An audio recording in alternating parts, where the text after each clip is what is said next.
So as everyone's filtering in, I will just go over a few things before we get going tonight. Hi, everybody. I am Morgan. I am an AmeriCorps member with Conservation Nebraska. Tonight, thank you for joining us. We're here with Julia Torquati to go over nature and mental health, and I know it's going to be a great time, great presentation. A few things to just go over. We will be recording our session this evening, so if there's anything that's missed, we will have that put up on our YouTube channel at a later time for everybody to look over again if you'd like to. We also just let everyone know that your camera and your microphone will be turned off this evening. But if you do have questions, please feel free to put those into the chat or the Q&A, and hopefully we can have some time at the end to go over those.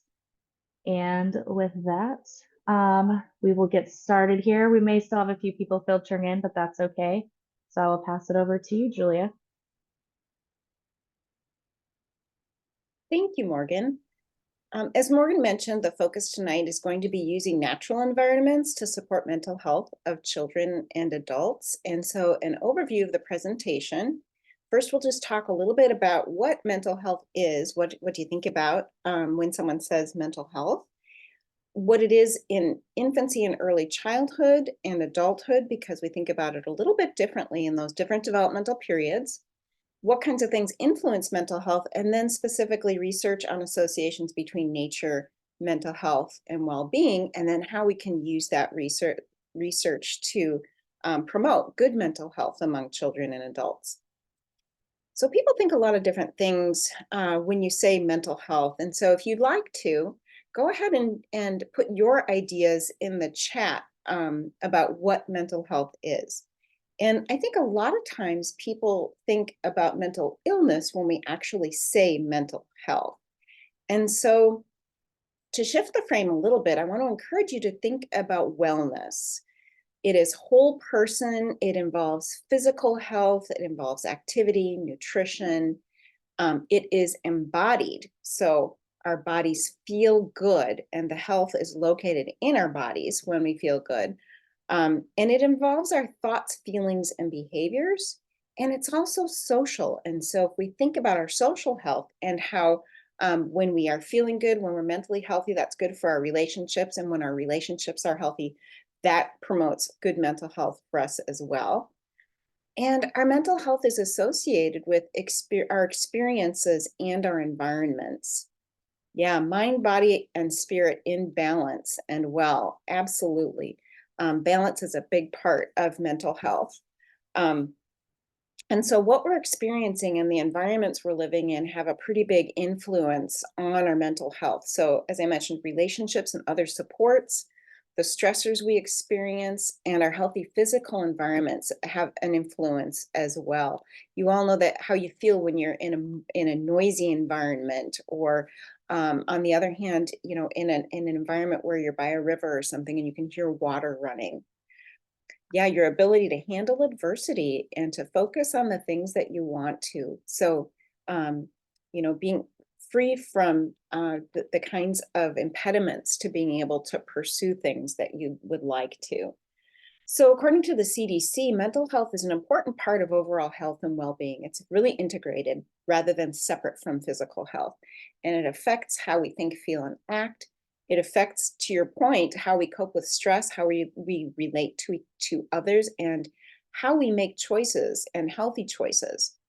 And so well-being integrates physical and mental health into that holistic concept.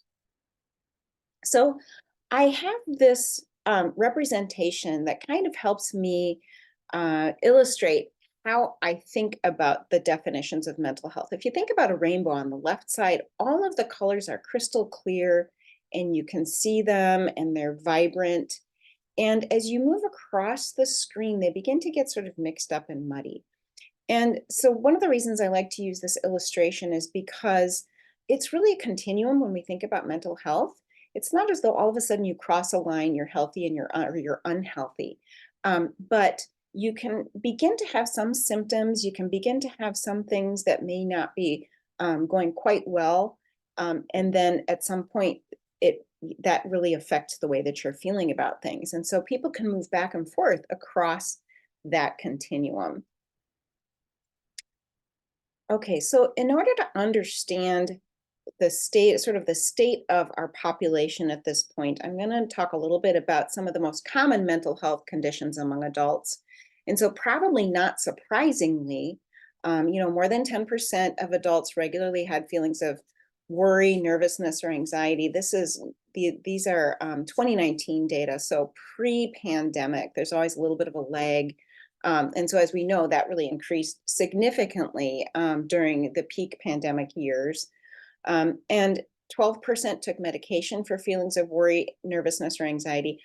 You may be wondering why the 12% is greater than the 11%. Well, I think the medication's working for hopefully many of those who are taking it.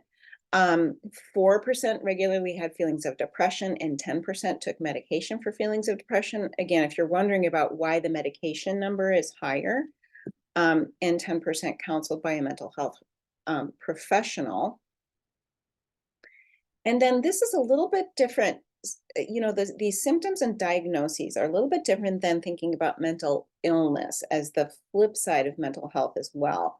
And so overall in the population, 21% of adults have any mental illness, any diagnosis at all. And so a little more than 1 in 5, and it's more common among women than men. But as you can probably guess, those things are expressed differently among women than they are among men.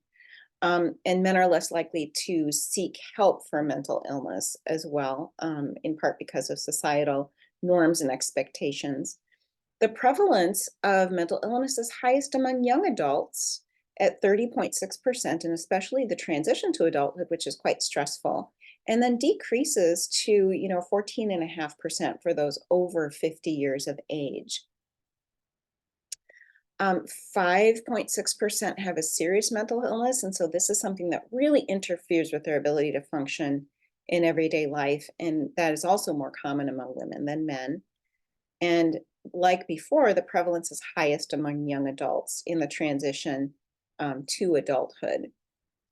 And again, so not surprisingly, the most common mental health disorders are anxiety disorders, mood disorders, or what we typically think of as depression or bipolar disorder. And then 6.7 had co-occurring mental health and substance abuse disorders in 2020. So that's adults. And let's talk for a minute about infant and early childhood mental health. We think about the positive, the health side of early childhood, infant and early childhood mental health. And so the professional organization 0 to 3 also defines this in a holistic way, just like with adults. But the ability to form and participate in positive relationships, to experience and express the full range of emotions, and to explore and learn about the world. And so young children have a gradual development of social and emotional capacities, including emotion regulation, self-regulation, and integration of emotion, cognition, and behavior to self-organize, and both within and across contexts. And so the key is both stability and the ability to adapt. So flexibility and stability working together. And so mental health develops in the context of loving relationships, caring relationships, what the American Academy of Pediatrics calls safe, stable, nurturing relationships. And the American Academy of Pediatrics proposed a public health approach to addressing toxic stress that centers on relational health, because relationships can buffer toxic stress. But these safe, stable, nurturing relationships are central for promoting healthy development and for buffering stress. And it really describes the processes through which mental health and good mental health is nurtured in young children. So I'm going to talk about self-regulation a bit because it's closely associated with mental health. And so we define it as the ability to flexibly adapt behavior, attention, emotions, and cognitive strategies in constructive ways in response to situational demands. And so, as before, it is the ability to be flexible, but to also have some stability and some really consolidated skills in terms of focusing your attention when you need to, modulating your emotions, using your cognitive strategies, for example, to cope with stress, to reframe things, or to problem solve, and to be able to respond to situational demands. And so self-regulation and the behaviors that are expected in different contexts are different. And so that's why the ability for children to understand and to be able to adapt within different contexts, home, school, church, the doctor's office, the grocery store, those are big challenges, and children are able to develop those in the early childhood years, and it's very important. Another definition that some people sometimes use is the management of attention and arousal in the service of goal-directed behavior. And so some of the definitions or a couple of the definitions that you offered at the beginning really pointed to that ability to accomplish goals or work towards goals. And so that may, for a young child, not necessarily be long-term, goals, but a goal-directed behavior might be, I want to play with my friends. And so in order to play with my friends, I need to be able to share, and I need to inhibit impulses to just, grab things or yell or try to get my way. And so we focus on self-regulation because it's really a core capacity related to mental health. What we know is that self-regulation in early childhood predicts outcomes in later childhood, adolescence, and adulthood. And so research has demonstrated, there's a meta-analysis, which is basically a study of studies. So they take the data from multiple studies and they look to see how big the effect sizes are and how consistent those findings are. And self-regulation in early childhood is associated with 25 different outcomes in childhood, adolescence, and adulthood. And so as you can see, academic achievement is one of the positive ones.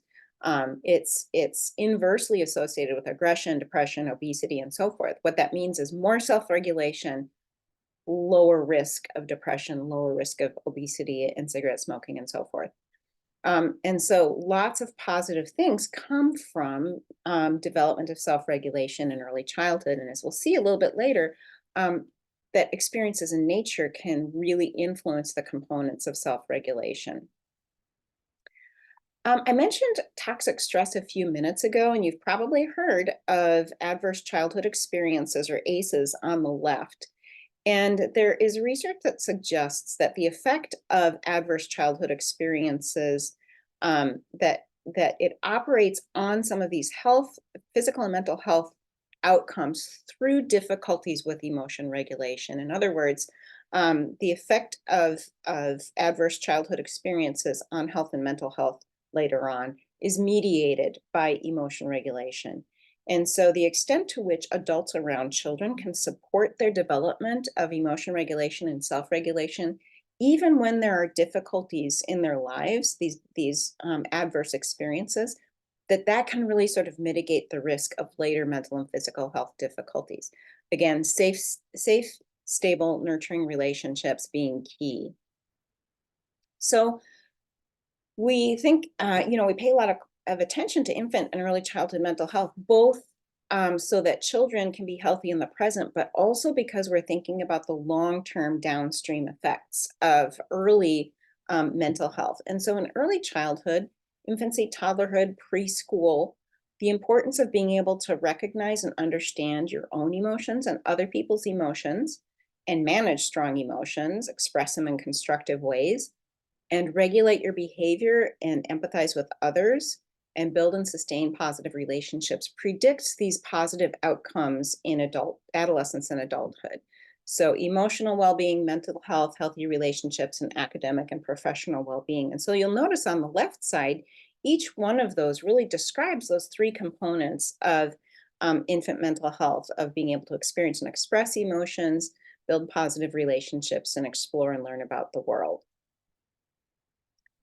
However, we have the reality that 1 in 6 children, 2 to 8 years old, has a mental, behavioral, or developmental disorder. And so a little bit more detail about that. A little more than 9% of children are diagnosed with attention deficit hyperactivity disorder, which is a neurodevelopmental disorder. 7% with behavioral challenges, 7% with anxiety. Depression, 3% of kids experiencing that, although it increased, anxiety and depression increased significantly during the pandemic. And 1 in 59 children with autism spectrum disorder, which is also a neurodevelopmental disorder.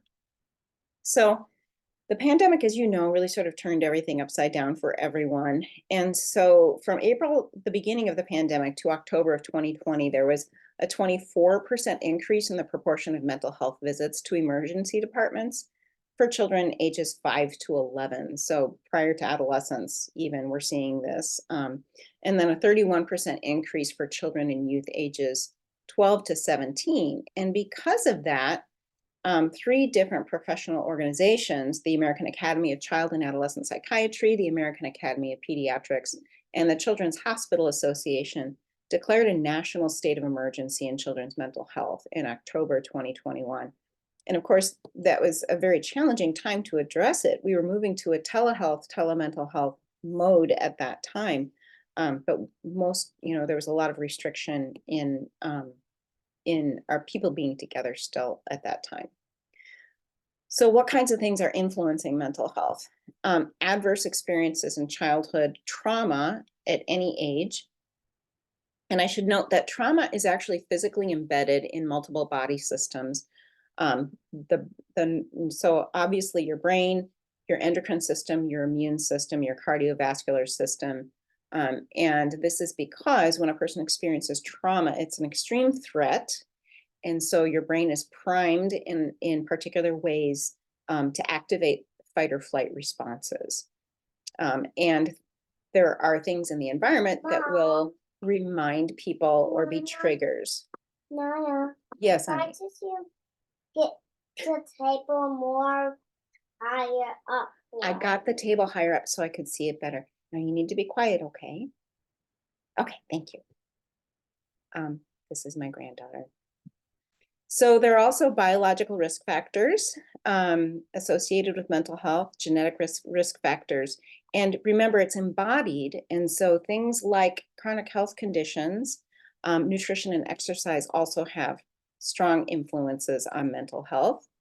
And social isolation has a negative influence on mental health. And this is part of what the processes, one part of what the difficulties have been in relation to the pandemic. Okay, so shifting from mental health to nature, how does nature promote well-being? Well, there are multiple pathways that have been hypothesized and tested. So one of the first is attention restoration theory, which we'll talk about in a minute. Stress reduction theory, which proposes that natural environments have an effect on our physiology and our stress response system, a calming effect on our stress response system. And some of the evidence for that includes fewer behavior problems in children when they are spending more time outdoors, having lower symptoms for children with autism spectrum disorders if they live in neighborhoods with higher tree density, and observations of more pro-social behavior in natural environments. And then there's some evidence also for immune function pathways, fewer allergies, especially if children are experiencing more biodiversity, but also improvements in immune markers in the blood when people are spending more time in natural areas. There are also behavioral pathways, so people are more physically active when they have more access to green spaces. And so that can positively influence mental health and well-being. When people live in neighborhoods with more trees, there is more social cohesion and support, and people feel more supported in their neighborhoods and safe in their neighborhoods. And actually multiple studies that have demonstrated that children who spend more time in natural environments exhibit better self-regulation. So attention restoration theory proposes that there are at least 2 attentional systems. It's quite possible that there may be more, but one is directed attention. And directed attention is when you have to focus on something. So think about work, schoolwork. It involves effort, it involves energy, and your directed attentional system can become fatigued. On the other hand, you have an attentional system that some people refer to as fascination. And when something is fascinating, it doesn't take a lot of effort or energy to focus on that. And so natural environments tend to be fascinating. They are dynamic, but they're also patterned and predictable. So when you go outdoors, there's always something that's a little bit different, but they're interesting things to explore, whether that is soil, flowers, sounds, smells. And so the natural environment allows that directed attention system to rest. And then you can go back to using your directed attentional system. And so in terms of evidence, you know, on days when children have recess outdoors, not surprisingly, any teacher can tell you that that children are more focused when they come back indoors. But systematic research using experimental designs also demonstrates the same thing. So because of these associations with attention, some of the first research that was conducted with children and the effects of outdoors environments were conducted with children who were diagnosed with attention deficit hyperactivity disorder. And so one of the key studies that we often refer to is one where children were randomly assigned to different conditions, and they participated in all conditions. First, they did an activity to fatigue their attention. You know, puzzles or word search, something like that, that involved their concentration. And then they were assigned to either a walk in a park with a lot of natural space, a neighborhood, or a downtown area. And children, you know, maybe a week apart participated in these sessions. And then after they went for the walk, they did multiple assessments of their attention. And here, what you can see is on the left, on the y-axis is the attention score. And when children went for a walk in a park, their performance on the attention tasks improved significantly. But it did not in the walks in the downtown area or the neighborhood. There was no difference between those two conditions, which are to the right. And the effect size was quite large. So it was comparable to the effect size for methylphenidate, which is, you know, one of the most commonly prescribed medications for ADHD. And so what they concluded is that 20 minutes in a park setting was sufficient to elevate the children's attentional performance compared to the same amount of time in other settings. And so they were not necessarily proposing that children should go off their medication, but to consider strategically providing time in nature for children as a complementary treatment, along with, you know, other modalities of treatment for attention deficit disorder. So I want to talk a little bit about how associations between mental health and nature exposure or experience are studied. And so one type of study is where we look at the variation in mood or symptoms as a function of residential green space density or distance to the nearest green space. And so that may be either looking at photographs of a neighborhood or looking at satellite imagery of a neighborhood to determine how much green space there is. Or the incidence of a disorder or a diagnosis as a function of the residential green space or density. So using a similar methodology. Or sometimes looking at the associations between the frequency of spending time in natural areas and mental health indicators. So that would be the self-report of how much time you spend outdoors or how frequently you go outdoors. Experimental or quasi-experimental designs of nature-focused interventions. So an example of that would be walk outdoor or randomly assigning to different conditions, exercise outdoors or indoors. And then the quality, quantity, and satisfaction with time spent in green space and how that's correlated with symptoms or diagnoses of disorders. So what does the evidence look like if we're examining, you know, the residential green space density or the amount of trees and grass around where you live or the distance to the nearest green space or park? One of the first studies looked at the density of vegetation near home. And these photographs are of public housing facilities. And the reason that some of the research was done here is because there's uniformity in terms of the housing quality and the size of the housing units. And they only differ based on what is outside them. There's either a barren view from the windows or a green view from the windows. And so the density of vegetation in one study predicted emotional and cognitive regulation of children in middle childhood. And another study found that girls with greener views from home had significantly better concentration impulse control and delay of gratification than girls without the natural view. They didn't have significant findings for boys. And one of the authors hypothesized that one of the reasons that might have been the case is because boys tended to go farther beyond where they were living. And so they may have been going to more varied environments, whereas girls had a tendency to play closer to home.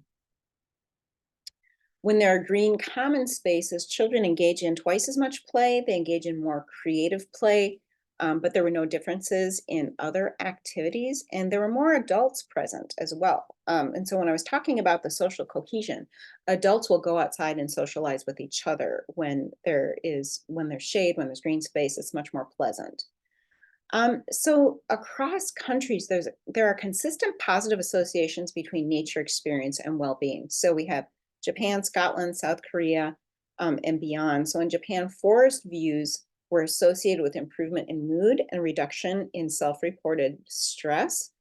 In Scotland, the percentage of neighborhood green space and self-reported stress were inversely associated with stress controlling for other things that you would expect to be associated. So SES and demographics.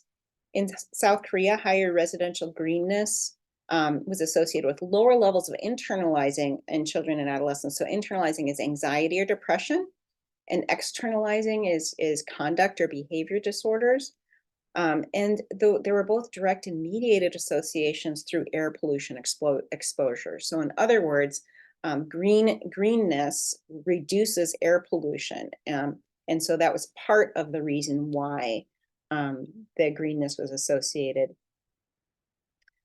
In America, exposure to green space within 1,000 meters of home is associated with fewer aggressive behaviors among children and adolescents. And that's controlling for gender, race, ethnicity, neighborhood quality, and temperature. And I believe that study was done in California. In Germany, they did two large population-based studies of children and found that the greater the distance to the nearest urban green space was, the increased odds of hyperactivity and inattention problems and peer relationship problems. And so you can see that the farther you need to go to be in a green space, you had less positive outcomes for children. In the Netherlands, more and higher quality green space around a child's home was associated with better mental health. And the strongest association was found for streetscape greenery. And so if you think about the boulevards and what's on the boulevards, are they barren or do you have sort of a canopy there? And also in the Netherlands, large areas of green space within 1 kilometer of home was associated with a lower prevalence of anxiety disorders and depression. And there was even a stronger association among children and adults in lower socioeconomic status neighborhoods. And we find this frequently, that among those who are most vulnerable, you get the biggest effects. Now, I love this. There is a study called the People in Nature Survey of England that they do frequently. I don't know if it's every year or biannually, but I just love that they have a People in Nature survey. And so they asked children about being outdoors, and 83% of the children said that being in nature made them very happy. Now, I mentioned that there is a whole field of study now that is exploring physiological effects of being in natural environments. And so this is turning to a little bit different method of research now, not just because it's examining the effect on brain development, but this looked at lifelong greenness exposure. So the addresses of children for the first 7 to 10 years of their life. Where they lived and what the green space coverage was. And the more green the environment was, the greater the volume of certain brain areas. And these were areas of the brain that were involved in things like attention and working memory. And so it's not just the current level of greenness that children are living in, but there's a cumulative effect, a cumulative positive effect of living in green environments, or environments with more trees, more vegetation. Okay, so I'm going to turn now to some experimental or quasi-experimental evidence of the associations between nature exposure and mental health or well-being. And these are, so you can have a lot of confidence when we use experimental or quasi-experimental designs, because the random assignment can control for other explanatory factors. And so we have a lot of confidence in results, especially have strong confidence in results from experimental and quasi-experimental designs. And so in terms of stress reduction theory, the idea that one of the first studies was when Robert Ulrich did a study of patients who were going to the hospital for gallbladder surgery.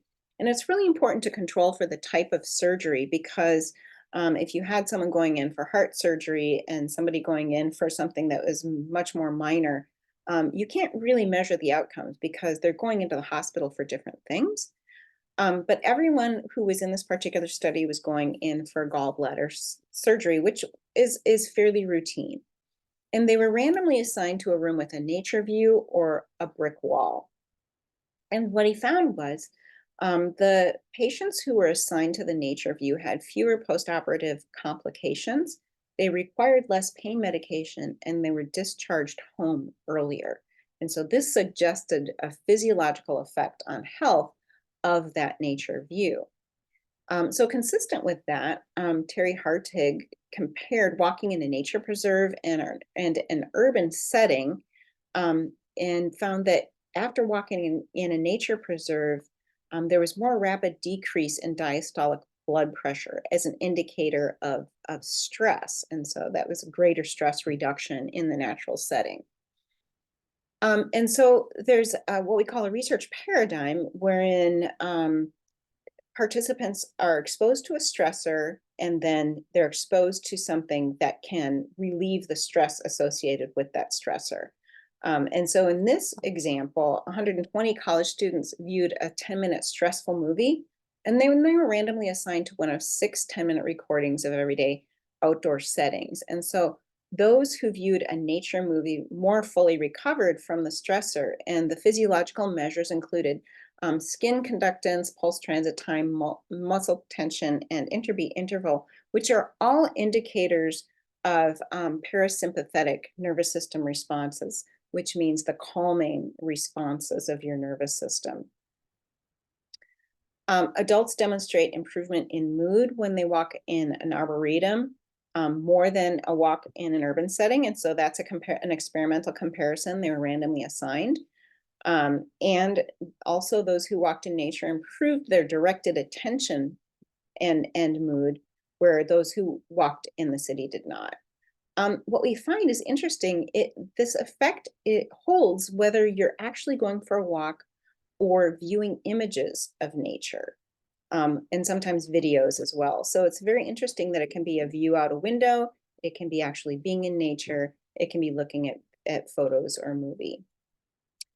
So the Japanese Ministry of Agriculture, Forestry, and Fisheries coined the term shirin-yoku, or forest bathing, in 1982 to encourage citizens to go out in nature. And in evidence that supports this well-being and nature or forest bathing association, forest therapy is associated with greater improvements in mental and emotional health compared to gardening, yoga, and group therapy, which also have been demonstrated. And so forest therapy is even better than that. People who were randomly assigned to forest walks improved mood and reduced levels of stress and inflammatory markers. So here we're getting to those health physiological immune system markers compared to those who were assigned to urban walks. And South Korean adults with depression experienced remission of symptoms after 9 days in a forest therapy program, while their controls did not. And again, here, those who were the most vulnerable, those with the most severe symptoms, experienced the greatest improvement.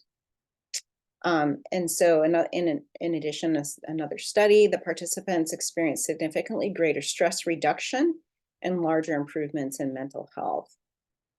So in terms of attention restoration theory, children who moved, so this is like a naturalistic experiment. Children who moved to homes surrounded by more natural environments significantly improved in attentional capacity. And the reason I'm calling this a naturalistic experiment is that you don't like assign people to move from their homes, but they happen to be moving. And so that was an opportunity to be able to study if the green space, if they were going to a place that had improved green space or not. We've talked about the 20-minute walk. And a national sample of parents of children with attention deficit disorders reported a greater reduction in their symptoms after activities in green outdoor settings compared to built outdoor settings and indoor settings. So we have a lot of converging evidence using a lot of different methods coming up with the same results. Because in a second study, parents also reported on their children's symptoms of ADHD and that they significantly improved after play in more natural environments. Looking again at physiological measures, adults who viewed 60 slides of nature with water, with vegetation, or an urban area with no water or vegetation, when they were looking at the nature slides, they had higher alpha amplitude in measuring EEG. And so that alpha is associated with alertness or wakeful relaxation. So greater alpha amplitude viewing nature with vegetation compared to urban, and nature with water compared to urban.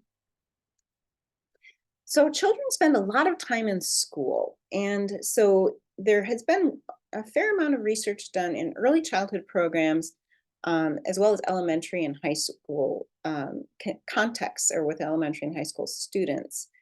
And so in preschool, compared to children attending non-nature preschools, those enrolled in nature preschools demonstrated significantly greater growth in self-regulation, curiosity, and creative thinking. And remember, self-regulation in early childhood predicts all of those positive outcomes in adolescence and adulthood. In a comparison of field trip type, 10-year-olds who visited a nature center reported more positive and negative emotions, closer connection to nature, and greater willingness to protect nature, and more pro-social behavior compared to those who visited a museum.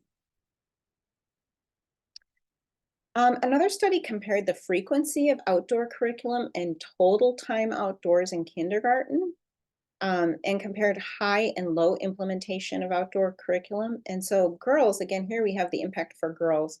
Not all studies include gender as a variable, but girls in high frequency outdoor implementation schools, in other words, spending more time outdoors for their curriculum, scored higher on self-regulation after the intervention compared to girls in the low frequency. So the more they are outdoors, the better they did. And then the total time outdoors at school, which included both recess and curriculum time, the students who spent more minutes in green spaces scored higher on self-regulation as well. Okay, so green schoolyards, children describe them as havens from stress and resources for resilience in childhood and adolescence.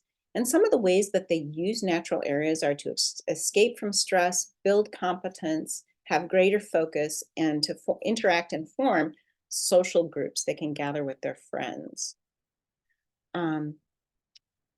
There's evidence that in terms of school context, when kids have recess and green space, they have an improvement in attention, but in a built environment with fewer natural elements, there's no change in attention. This is a study in Italy.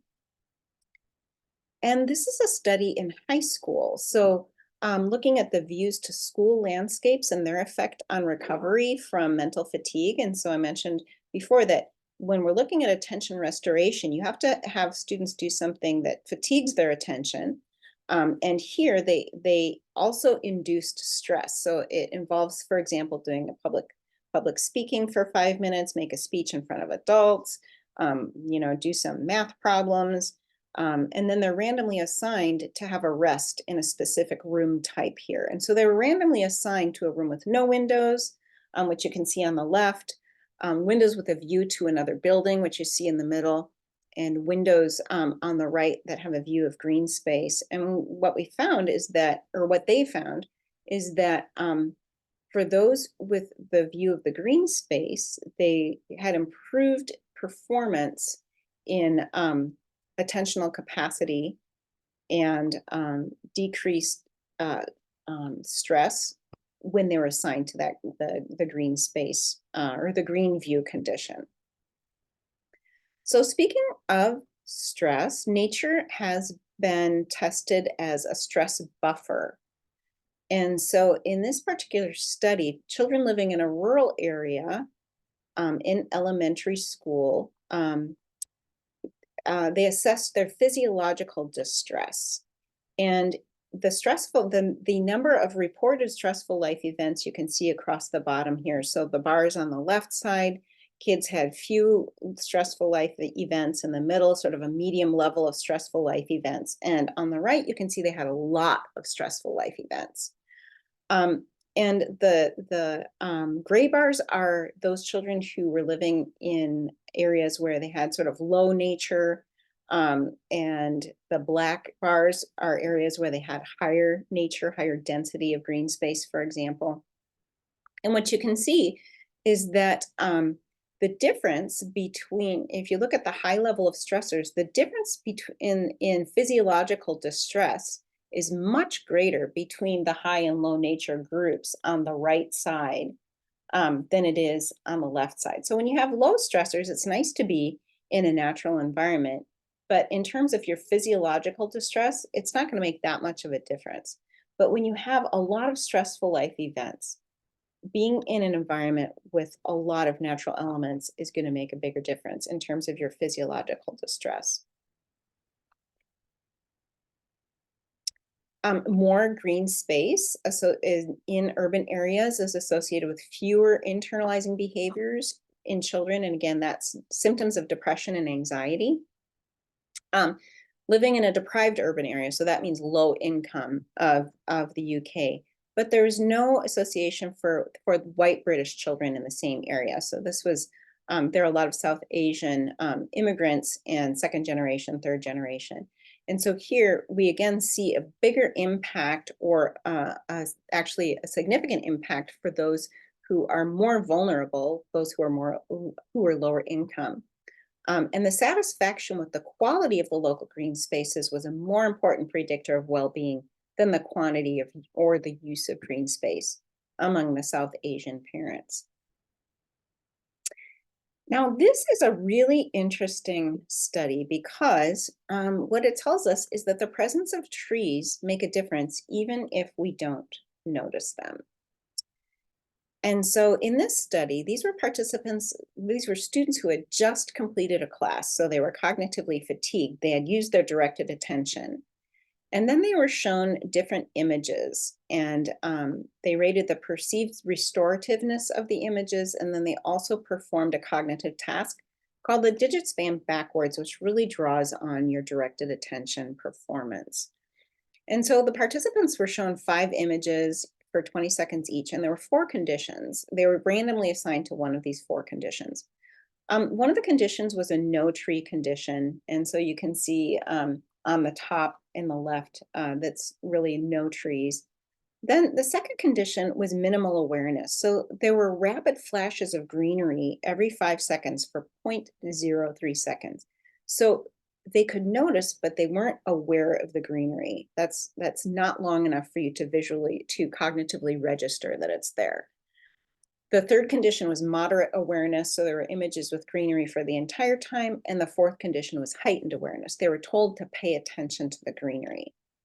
So their performance on the digit span backwards varied, and it was significantly different depending on condition. So in the no tree condition, they did not improve, and there was actually a decrease in attention. The minimal awareness, and it doesn't really show on the graph here, but there was significant improvement, greater improvement for moderate awareness, and the greatest improvement for the group that was told to pay attention to the trees. Again, mapping the importance of trees here, and using satellite technology. When there's a higher density of trees, people perceive their health as being better. So 10 or more trees in a block was comparable to being 7 years younger in terms of overall health. People who live in neighborhoods with more trees have fewer cardiometabolic conditions. So, think about diabetes and heart disease. So 11 more trees has an effect size that is comparable to an income increase of $20,000, because as you know, there is significant association with health and income. And when there's higher tree density, there are fewer symptoms or fewer conduct problems in children with autism spectrum disorder. So it seems to buffer those symptoms. So how do we use nature to promote mental health? Well, if you're going to exercise, research has shown us now that if you exercise in green space, it results in greater improvement in mood compared to indoor exercise. So randomly assigning people to the treadmill or a walk or a run outdoors, you find that then asking them to self-report on measures of mood, those in the outdoor condition report greater improvement of mood. And in terms of dose, improvements in subjective well-being occur within 20 minutes. 20 minutes. And so it doesn't take a lot. Urban nature can be effective. So trees on a streetscape, I mean, it's lovely to get away to the wilds if you can, but you don't have to. You can have little bits of nature. And even window views to green spaces have an impact, as you've seen from this research. And intentionally focusing on the natural surroundings as you're walking around or going about your day can have a positive effect. So I just want to revisit this definition of young children's mental health as being able to form and participate in positive relationships, to experience and express the full range of emotions, and to explore and learn about the world. And think about how the research that I've been describing maps onto that, and how it might map onto nature experiences. So if we think of nature experiences as the foundation, it can promote more positive emotions. It can buffer stress, so to decrease distress. It can improve executive functions, so working memory and attention in particular. It can increase self-regulation. And those things help children to be able to form and participate in positive relationships. They can also help children to experience and express the full range of emotions, and it can help them to explore and learn about the world. And so some examples of what this might look like here it involves things like focusing attention, giving children the opportunity to slow down and take their time and focus their attention on the things around them. And in so doing, also develop empathy and concern for other living things. Focusing attention is a critical component of executive function, and it's really important both for effective learning and for self-regulation. Because the ability to focus attention away from something unpleasant, for example, and towards something that's more pleasant, is a core ability for emotion regulation. When you're upset, to be able to direct your attention away from that or to reframe it. And attention is critical to that. Noticing, becoming aware of beauty and appreciating beauty and the ability to savor it brings joy into your life. Focusing attention is important for grounding yourself in the present and inhibiting attention to past and future concerns in order to expand your awareness of the present. And so just think about, what is it that's unique about experiences in nature for developing the ability to focus attention? It's sort of just right levels of stimulation. It's not overwhelming, but it's what some people have called gently absorbing. And so I'll go through these next slides relatively quickly in the interest of time, but think about what there is to notice. And I'll say, there's sometimes people have a mistaken notion that children have an attention span that's kind of like a parking meter that expires. If children are fully engaged, they can attend for a very long time. And here is a really great example of fascination. These kids were half an hour catching raindrops in buckets by this roof. Think about the sensory experiences and the joy that children take in water. And here, cooperating and working together to solve problems. Sharing joy and expanding positive emotional states. Learning how to be gentle, understanding that life can be fragile. Here, also forming and participating in positive relationships and exploring and learning about the world. These kids were wondering what ants would eat, and so they put out lots of different kinds of food, and they found out the ants ate everything. Exploring big places and small places, using nature as a refuge. So here you can sort of have a cozy, safe spot, but be able to look out. So the nature of a refuge is that you're protected, but you can see beyond that refuge. Experiencing the full range of emotions. Here again, these kids are burying a salamander, which was a classroom pet. You know, learning about the life cycle. When you pet a dog, I don't know if this is true for cats, but when you pet a dog, you release oxytocin, which is the love hormone. It helps you feel calm. It helps you feel connected. And it also releases oxytocin in the dog. And so we think of animals, of course, as being nature as well. We are animals. But importantly, these interactions with animals can have significant stress reduction as well. Learning about and enjoying the presence of different animals. And it doesn't, you know, I talked about the fact that this can happen in urban areas, but these can be simple everyday experiences. What does grass feel like on your feet? What do shadows look like as the sun sets? You know, splashing in some water and trying out some vegetables, tasting some vegetables that have grown in your garden. Testing your ability, your physical abilities, challenging yourself and developing competence and feeling confident in your environment. And sharing moments of peace and beauty with important adults. I don't know if it's clear in this picture, but the adult is carrying a young child here. Taking the time to look closely at things and notice, again, noticing the beauty in the world. Embracing and immersing yourself in the rhythms of nature and pointing those out to young children. The predictability of nature and the patterns in nature can be comforting and give children a sense of belonging. So day and night, seasons, life cycles, you know, they come around again. Nature offers an abundance of whole body multisensory experiences. You know, the sand, the water, and here loose parts, you know, really stimulating imagination and creative play. You can see here there, well, maybe it's not as obvious, but this is a house that's been set up with a lot of natural materials. On the lower left here, we have a bed, and the place with the water is the bathroom. And then there's even, you know, some recyclables here that have been incorporated into this. And toys. But I should note that there is a green gap. So those who live in lower socioeconomic status neighborhoods have less access to green space. And neighborhoods with greater proportions of minoritized residents have less green space as well. So there is the Trust for Public Land has a park score. And what they do is they rate every city on access, the acreage of park land, investment in parks, the amenities available, and equity of access.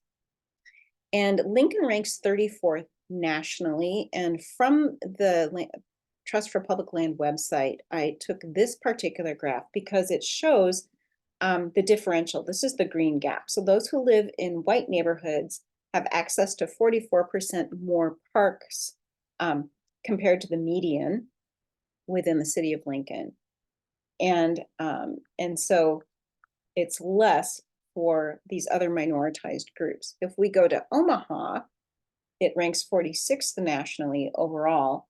And the gap here, those in neighborhoods that are predominantly white have 33% more access to parks. And for those with neighborhoods that have multiple races represented disproportionately, have 29% less than the median available parks. And so the difference here, this is actually a 60% difference between minoritized neighborhoods and white neighborhoods. And so this is where access to natural spaces becomes an equity issue, because if nature is a health promoting resource, we need to be promoting equitable access to this. Now, I've mentioned multiple times that the positive effects of nature might be strongest for those who are the most vulnerable or live in the most disadvantaged neighborhoods. And so here on this graph, from the left to the right is represented from the least access to green space, and group 5 has the most access to green space. And then income is represented by the different colors of bars. And so the lowest income groups is the white bar, and the middle income group is the blue bar, and the high income group is the green bar. And so on the y-axis here is all-cause mortality, the incidence rate ratio. And so your probability, and there have been multiple studies of mortality associated with access to green space. What you can see here is that for the group that has the least access to green space, there is a big difference associated with income. But when you come over here to the most access to green space, the difference in income groups is not very great. And so you can see another way to look at that is for the highest income group, there's not a whole lot of difference across, their access to green space. But if you look at the lowest income group, you see a consistent downward trend. The more green space, the lower the mortality rates. Now, so that's pretty powerful. Some other ways that you can use nature to support young children's mental health. Again, just summarizing, think about simple experiences. Think about multisensory experiences. Giving children more time and having patience with them. We rush kids through their lives. They're scheduled, they're overscheduled. Think about refuges, and these don't have to be big spaces. When children are young, it can be a small scale. It can be under a lilac bush. It can be a tree in the backyard.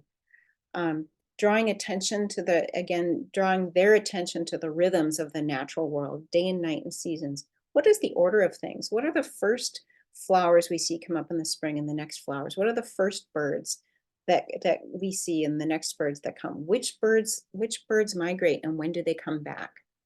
Even short doses are important, and frequency. Encourage children to notice, point things out. How does the color of the sky change in the morning and in the evening? Draw their attention to the beauty and help them focus the attention. I'm very fortunate. I grew up with parents who focused our attention on nature all the time. We did a lot of agate hunting. If you don't know, agates are rocks. There was a picture of them somewhere near the beginning of this section. And my dad would pick up a rock and he would spit on it and wipe it off and show us how when you get the rock wet, you can see the grain in the agate. And so, we really learned to look for those things. The being in natural environments promotes imagination and creativity, and children need the time and the space in order to do that in a calm environment, in an environment that decreases their stress and helps them to calm themselves. Give them opportunities to challenge themselves, if they're climbing, if they're running, being in different kinds of environments. And encourage them to have care and concern and empathy for all living things, even things that some people might think are kind of icky. This is the I want to end this section with sharing this quote from Stephen Kellert, that the child's experience of nature is an essential, critical, and irreplaceable dimension of healthy maturation and development. And this is something that we don't typically see in our developmental theories, but it is gaining ground in our research, and with good reason, because there's great promise that really supporting children in spending more time in high quality natural areas can promote all areas of development. It can support their mental health and well-being, their learning, and their physical health as well. So with that, I will welcome any questions you might have.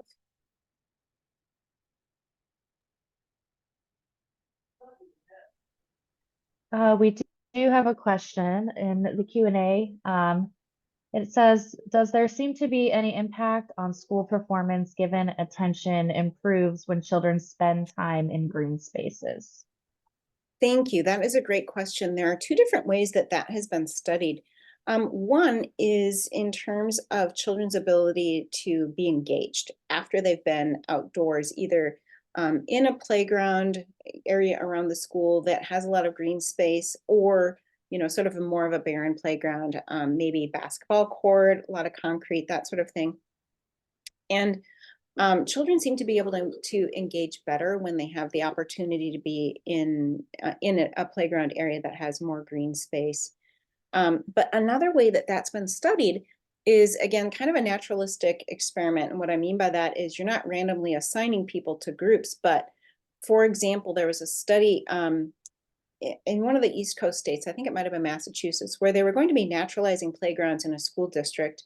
And there was a sequence. They were going to do one first and another and another. And so what they did was they were assessing children's performance in all 5 schools. There were 5 schools.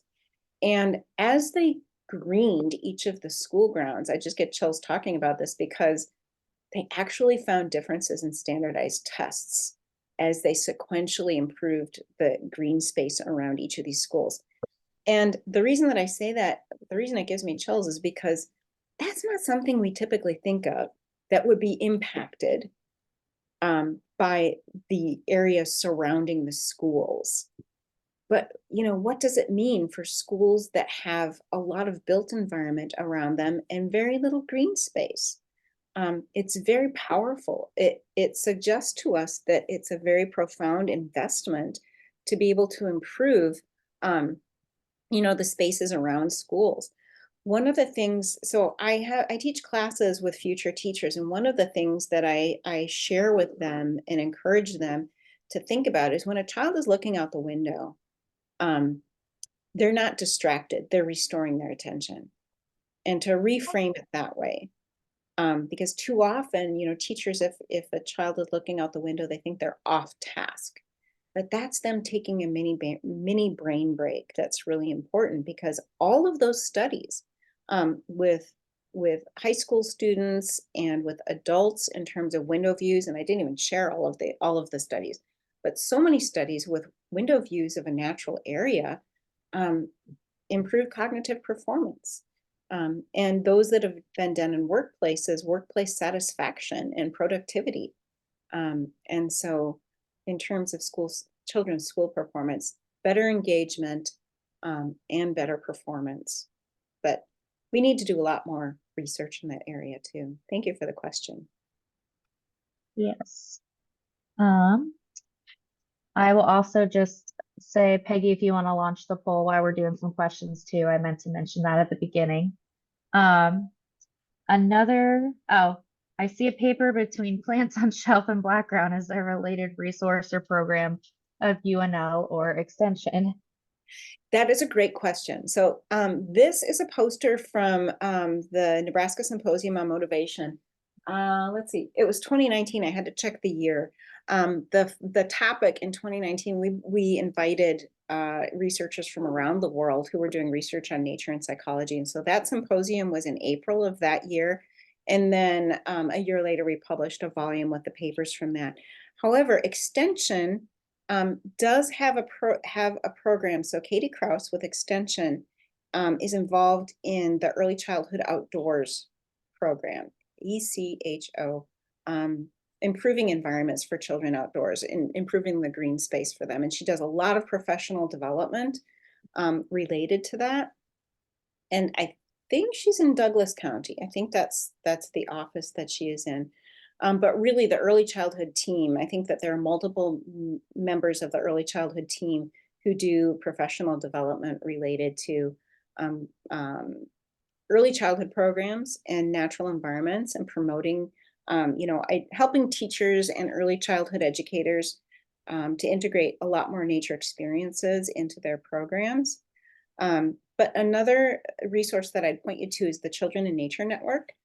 They have a lot of resources on their website, including a family nature kit, like a lot of ideas for families in nature, but also for, what do I want to say, putting together family nature clubs. And so that's another good resource that would be available. Perfect. I actually have a question.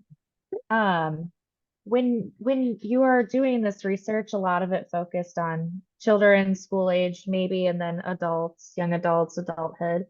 Do you ever find any of this helpful when you're raising, when children are young toddlers or kind of, you always hear if your child's upset, take them outside and that fresh air will calm them down. Does any of this kind of relate back to that and maybe why it's not really a myth, but why people, say, hey, that kid goes outside, their whole attitude, or, when they have a tantrum, does this kind of relate back to helping kiddos regulate those feelings? It does absolutely. In both processes, if we think about stress reduction theory, the calming effect of nature and also attention restoration, helping bring back the faculties so that they can manage themselves better. And so the recommendation is a really good one. And the most poignant example I can think of, my youngest daughter, she was maybe 7 or 8 at the time, and she came home from school and like for 2 hours, just nothing was making her happy. And it was the middle of winter. And, while she was sort of going on and on about all the things that were wrong, I just put her coat on her and I got dressed and I just sort of let her out the door and we walked halfway up the block. And by that time, halfway up the block, she took this big breath and she said, I already feel so much better. And we took maybe a 15-minute walk. And it happened to be snowing at the time. And she said, everybody, where is everybody? Everybody is missing this. This is so beautiful out here. And so she was able to redirect her attention to, again, this sort of focusing beyond whatever it is that seems to be troubling you at the time. And, and focusing on that beauty around you. But just that, I remember it was so obvious that she just took this big breath and it's like letting it all go. And so that's really good advice, when kids are out of sorts, just, move them into, if you can, if you have that access, if you have that close, go outside and just give them the time and the space. Thank you, Morgan. That's a great question. Yeah, thank you. I don't see any more questions at this time. I'm unsure if Peggy has any or if there's any left to filter through here. But I would like to take a minute to say that I really enjoyed this. I thought there were some great points there, and a lot of it I think could be so helpful, especially when you're raising children. So thank you for being here tonight. You're very welcome. Yes, for having it was me. an excellent presentation, Julia, and we appreciate your taking the time to be here. And thanks to all of our participants as well. If you want to know about other upcoming events that Conservation is sponsoring, check us out on Facebook or our website, which is neconserve.org. But thank you so much, Julia. We know you're a busy person. You're very welcome. Yeah, it was a great My presentation. pleasure. Okay, thank you. Good night, everybody. Everyone. Good night. Bye. Good night.